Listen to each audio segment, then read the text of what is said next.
Apakah lu tahu kartun ini? Seorang putri yang mencintai makhluk besar yang menyekapnya. Tapi tahukah Anda jika Putri Belle dalam serial kartun Disney memiliki sindrom yang cukup langka? Di ranah psikologi kriminal, fenomena itu dikenal sebagai Stockholm Syndrome.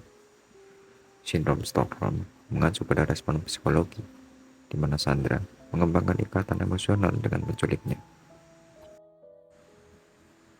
Dan apakah kamu tahu, bukan cuma karya di fiksi saja, ini juga pernah terjadi di dunia nyata. Salah satu kasus sindrom Stockholm yang paling terkenal terjadi di perampokan bank Normal Stop tahun 1973 di Stockholm, Swedia.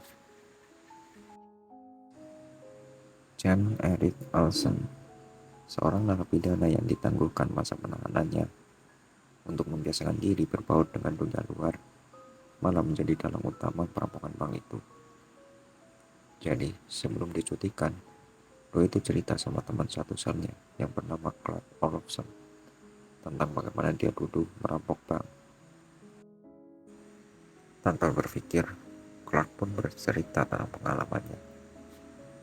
Tak disangka pada bulan November 1997, kredit balkon di kota Stockholm disambanginya. Berbekal senapan serbu otomatis dan senjata api ringan, Doi membuka pintu bank. Erik Olsen menembakkan senapan mesin ringan ke langit-langit dan berteriak, "Pesta baru saja dimulai." Seorang pegawai bank membisu alarm dan seorang polisi menangkapnya. Tapi Erik menembak lengannya dan situasi penyanderaan dengan cepat mulai terbentuk. Dia menyandra 3 karyawan bank dan membiarkan semua orang pergi. Tuntutannya adalah 3 juta krona Swedia, sekitar $700.000, dan mata uang lainnya, rompi anti peluru, dan mobil yang cepat untuk melarikan diri. Doi juga minta teman satu selnya yang dulu, Clark Olofsson, buat jadi negosiator. Clark yang berusia 26 tahun dipenjara karena perampokan bersenjata yang menewaskan seorang polisi. Dia memberitahu dari kisahnya tanpa menyadari bahwa suatu hari pengetahuannya akan digunakan. Sementara polisi berupaya membawa rekan Erik ke bank, desas-desus telah menyebar tentang apa yang terjadi di bank itu. Media pun tiba, dan situasi penyanderaan itu adalah kejahatan pertama yang disiarkan langsung di TV. Banyak Clark dengan pengawalan polisi. Clark pun masuk menemui Erik, dan para sandera saat itu sudah dibawa ke brankas untuk memastikan mereka tidak bisa melarikan diri. Clark kemudian memeriksa bank untuk memastikan tidak ada polisi yang menyelinap masuk.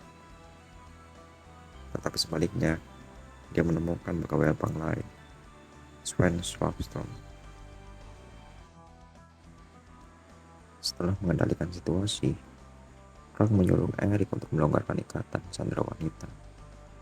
Dari situ, kedua perampok itu mulai menjalin ikatan dengan para tawanan.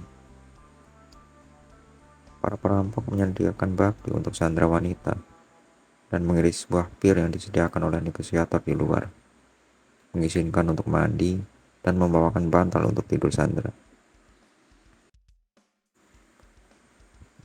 Pada hari ketiga dari 6 hari pengepungan, salah satu polisi mengepor tembok untuk mengetahui bagaimana keadaan di dalam brankas, dan salah satu fotografer memotret keadaan dari lubang. Namun aneh bagi polisi tersebut, karena mereka langsung diusir oleh tawanan wanita dan mengatakan mereka baik-baik saja, biarkan perampok itu tetap di sini.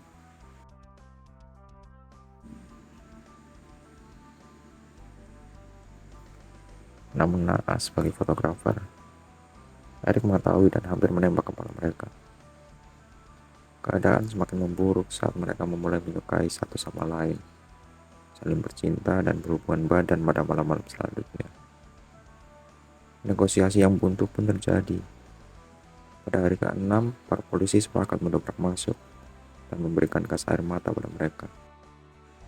Itu sekaligus mengakhiri drama percintaan mereka. Polisi yang sudah muak dengan Sandra yang seakan tidak ingin tolong, dan Clark yang hilang peran menuduh mereka bersekongkol dalam hal ini. Sebaliknya, para Sandra enggan bersaksi di pengadilan dan malah membela tersangka Eric dan Clark. Baik Eric dan Clark terbukti bersalah di pengadilan dan masing-masing dijatuhi tambahan 10 dan 6,5 tahun. Di saat Clark bebas, Doi sering bertemu dengan Christy, salah satu Sandra dulu di Stockholm, dan berlanjut dengan hubungan yang lebih serius.